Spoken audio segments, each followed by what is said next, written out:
Islam itu dipimpin kiai keliru ya mlaku, dipimpin kiai bener ya mlaku, dipimpin kiai gonta-ganti ya mlaku. Teng TV ak sering ana berita ustad sodomi, ustad ngene-ngene. Wong ya ora terus gedeng Islam, ya nyalahno ustad iku.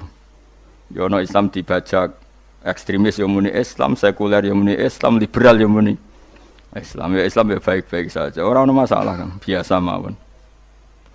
Yo ramene dunya. Riyen Rasulullah niku rak sae-saene tiyang niku mawon disisipi tiyang munafik. Karena ndak ada cerita pendapat itu memuaskan semua napa pihak. Rasulullah rak kesayangane pangeran. Niku pun ndak bisa memuaskan semua orang. Sehingga orang yang kecewa ya jadi munafik. Pemenang terima kiai, terima presiden, terima kapolri, terima pangam, enggak bisa. Apapun konsepnya itu enggak bisa. Mesti ada yang setuju pendekatan ekstremis itu persuasif. Sing sitok harus tegas. Kalau enggak tegas enggak bisa membasmi seakar-akarnya. Sing jare persuasif, nak tegas mereka dendam malah kacau negara. Sing sitok kalau enggak tegas mereka ngelamak. Itu kan ra iso selesai. Akhirnya nyelesaikan, aku sing pimpinan nurut. Akhirnya sing pendapatnya gak tiga, nurut ya nurut mergo dipecat tapi terus balik lo sidik. Balik lo apa? Sidik. Masjid ge ngoten nasibe, kiai ge ngoten. Kulo nek ade murid kuatah, ade santri kathah sing kiai ge kathah. Ono kiai niku sowan kula, Gus, masjid itu ape nganakno zikir Ramadan. Dadi 24 jam full mulai bar subuh sampai sahur. Saking semangate ibadah Ramadan. Terus ibadah ning dia muni takok. Ya teng masjid. Dadi masjid ben makmur, terbaik masjid makmur. Tak omongi. Lah apa ngarit ora ibadah. Apa dadi satpam mergawe iku gak ibadah. Apa nyupir angkot golek nafkah ibadah. Kiye kok goblok ra karuan. Ayo muni ngono. Astagfirullah, iki ora urusan iku, Gus. Ya urusane mergo ke takmir dadi ben keren, pas ke takmir masjid rame ngono. Berarti sing nama baike kan kowe. Nek pengiran ra butuh iku, pengiran kepingine seorang bapak golek nafkah. Anake kepingine sekolahan ya satpam teko, ora teko alasane itikaf. Kepingine pangeran ya bis sing tetep jalan, dadi wong sing nyetop iku ana bis aja kok mandek mergo itikaf ayo mending. Kecewa lho. Wis bae ku piye dicapik ra dukung. Padahal mek kula yo nyucup yo hormat, tapi tetep gremeng mergo idenya enggak keturutan. Ya kula yo ngerti rai-rai ngono iku yo biasa wae, cara kula biasa. Tapi suwe-suwe yo sadar den. Bareng ngajak wong ora gelem, akhirnya sadar. Jebule ngandel jeneng nganggo sembang kula wis suwi wong luwih ngandel aku timbang kowe. Lah bento tapi ngandel kowe ya. Wong aliran sesat ta. Ya masjid itu anggere sono salat jamaah iku ya wis rame cara pangeran. Ora perlu rame banget. Nak rame banget terus bakal pentol leren, satpam leren, supir angkot leren. Iku jek sepele. Dokter leren. Wong ape lara. Ape lara ape berobat ra iso. Nak larane emergensi astagfirullah minamikum taqabbal ya karim. Ajane semburu leren maling leren, copet leren, iku ape nek iso ngumpul iku. Makanya ngaji iku ngambek wong alim kan, karena orang alim itu yang tahu duduk perkaranya agama. Seorang lagi yang tahu duduk perkaranya agama. Nabi itu kalau ngendikan itu sampai sahabat itu enggak bisa menampung. Kadang menyebut kebaikan satu majelis sampai 63. Sampai 70. Misalnya Nabi ngendikan al-imanu bid'un wasituna bid'ah. Iman itu ada 63. Terus nyebut terus. Pertama ngendikan a'la la ilaha illallah, tertinggi adalah kalimat tauhid. Wa adnaha imatatul adza anit thariq, terendah adalah menyingkirkan hal-hal yang mengganggu tiang apa? Mukmin atau mengganggu jalan.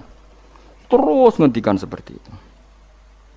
Sehingga pernah suatu saat Rasulullah itu ngaji di masjid. Rasulullah itu ngaji di masjid.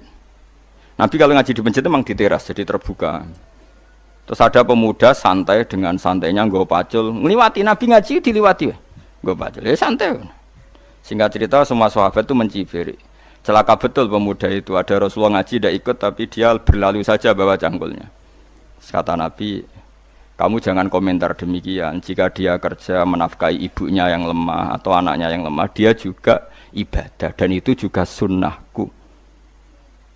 Akhirnya sahabat mereka sadar. Jadi untuk meramaikan Islam itu tidak harus semuanya ngaji di masjid. Sing ape kerja ya ben kerja. Yang penting ora dadi germo. Ora pengedar narkoba. Nah, itu ora kerja Kang, perusakan. Jadi sebetulnya orang tuh enggak bisa mengatakan kerja mau pengedarkan narkoba itu ndak. Pengrusakan itu namanya. Tapi kayak adol pentol terus hal-hal yang halal itu namanya apa? Kerja. Dan kerja itu ibadah. efek dari pikiran ulama yang seperti ini, akhirnya masjid daerah ulama itu sepi-sepi. Mergo ngomong ngono terus wong wae nak ngono ora perlu ning masjid. Lah iku kesimpulane sing salah.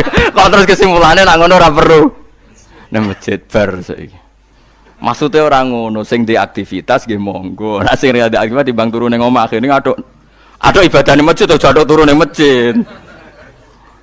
Nah, akhirnya daerah-daerah tertentu sing akeh ulama mesti masjidnya sepi tak jamin. Jajal ke delok ning Rembang. Oh, tambah sepi. Karena ulama cara berpikir jong kerja ya ibadah, ngernet ya ibadah, mulang ya ibadah. Akhirnya marang masjid pas tarawih.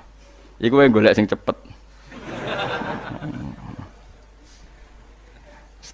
Tapi kunane kuno, Nabi sekalipun itu yang namanya orang yang mendengar, tetap ada yang menolak. Konsep perang di luar kota itu kan secara teori militer itu rasional. Bikin kontak ya rasional. Tapi orang yang berpendapat tadi, ya Rasulullah kita di rumah saja, itu ya gelo. Kayak tadi, orang yang ingin memakmurkan masjid kemudian, kan saya seperti itu ya gelo. Kalau pikiran saya, suatu saat dia sadar, intinya sadar, terus sowan saya sadar. Karena ya muridnya ada murid beda angkatan ya, dia semi-semi teman sama saya. Tak omongin ngene, jong kowe nak pancen seneng masjid tenan, masjid iku aja dadi problem bagi umat. Misalnya gini, aja sampai kenapa ora nyupir angkot demi nak mirno masjid, kenapa ora tugas satpam demi makmurno masjid. Berarti masjid ini menjadi problem penghalang dari sistem sosial ekonomi. Kowe seneng masjid darani problem. Kowe seneng masjid dianggap kambing hitam. Ya sudah, sholat jamaah saja, sholat jamaah di masjid. Terus yang nganggur-nganggur ya ke masjid. Tapi kalau yang sibuk ya monggo, asal itu halal ya ibadah. Ketika Nabi setiap aktivitas muslim asal halal itu apa? Ibadah. Makanya kita harus. Nah, tapi kan pendapat seperti ini itu kan kadang dibantah juga. Tapi ki Ramadan Gus tahun pisah, mosok njenengan ra setuju. Tak bukti kalau dia hadun nafsi tak tes. Ya wis aku setuju, syaratnya ketuane takmir ra kowe. Dadi masjid rame pas kowe ra ketua takmir. Isen deh karena dia ingin punya prestasi. Berarti sawang wow pas dia ketua takmir hadun nafsi enggak? Hadun nafsi pasti dia itu cari. Ya jajal pengajian sing gede-gede. Mereka pengurus takmirnya kepengen pas era ini tahu pengajian geden. Pas gak pengurus takmir terus ada pengajian geden. Lapo rame-rame bareng. Padahal orangnya sama. Nah itu ulama itu tukang ngomong seperti itu. Mungkin menyakitkan, tapi ulama itu terus ngomong seperti itu supaya agama ini dibawa berdasar ikhlas, bukan hadzun nafsi, bukan kepentingan pribadi. Tapi tentu ulama tetap ngomong iktikaf ya sunat baik, kerja ya baik, amal lainnya asal baik ya baik. Ngomong gitu terus. Tapi kan mangkel loh akhir ulama, karena bagi pengurus masjid baik itu pas Ramadan ya masjidnya rame. Bagi yayasan yatim piatu amal apa ya dikekno yayasan yatim piatu. Bagi KBIH, bagi travel amal apik ya umroh. Ya ora. Lha tenan kula raguyen. Mana mungkin travel umroh dalil kowe nek duwe dhuwit luwih kekno cah yatim, kekno masjid, gak payu travel. Tapi dalile al umroh ilal umroh kafaratun lima bainahuma. Umroh itu yang mengkafaroi dosa. Jadi dan itu kersane Allah, orang macam-macam pikirannya kersane Allah dan baik-baik saja. Dunia diokal-akali ini ya baik-baik saja. Allah ya tenang aja tetap sugih. Cuma ulama harus ngomong seperti saya. Jadi karena keterbatasan manusia sehingga yayasan yatim piatu mesti ngomong seakan-akan ibadah terbaik yang nyumbang yatim piatu. Nanti yang di travel ibadah terbaik ya sowan Nabi umroh. Nanti sing jamaah thariqah ya ibadah terbaik itu thariqah. Semua dan itu semuanya baik gak masalah, kita tidak masalah. Tapi kalau memaksa orang lain harus seperti itu dan mengkerdilkan kebenaran hanya surahnya gambarannya seperti itu, kita sebagai ulama harus melawan. Karena Nabi dawuh kebaikan itu sekian jumlahnya. Terus Nabi menyebut di satu majelis itu 60. Sampai yang diantara yang disebut itu nganti ono sing jorok. Wa fi buti ahadikum sedekah. Kowe ngeloni bojomu iku sedekah. Sampai sahabat takok, "Ya Rasulullah, masa urusan gitu ibadah?" Ayati ahaduna syahwatahu wa huwa alaihi ajrun. Masa urusan kelon itu ganjaran ibadah. Terus Nabi jawab, kata Nabi, "Faqih falawadu'a fi haramin akana alaihi wisrun." Kalau andikan dia meletakkan mental seksnya atau aktivitas seksnya di luar yang halal, apakah itu tidak dosa? Iya ya Rasulullah.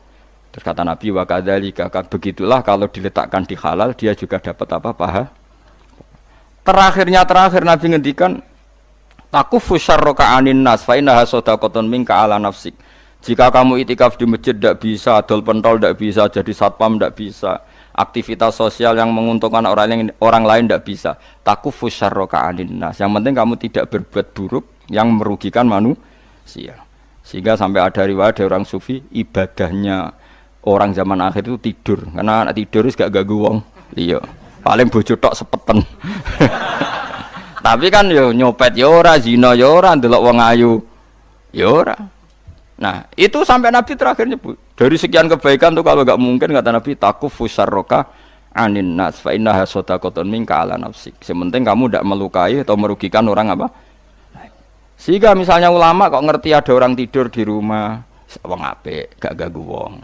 Ana bajingan mati, wong apik, ora iso bajingan meneh. Nah, akhirnya masyhur orang krono bajingan mati, kiai tenan yo. Saya nggih mayit niku, wong gak siap meni saya. Bajingan sih. Saya padahal ning atine kiai nek mati ya apik dong ora iso bajingan. Akhir dari bajingane ya wis mati. Lha sekarang ngakhiri bajingan apik ta elek? Apik. Berarti matine elek ta apik?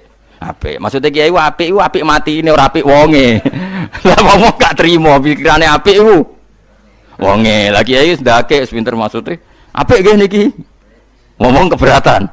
Ayo mun apik. Ya sesuk kan wedi yo. Nggih apik.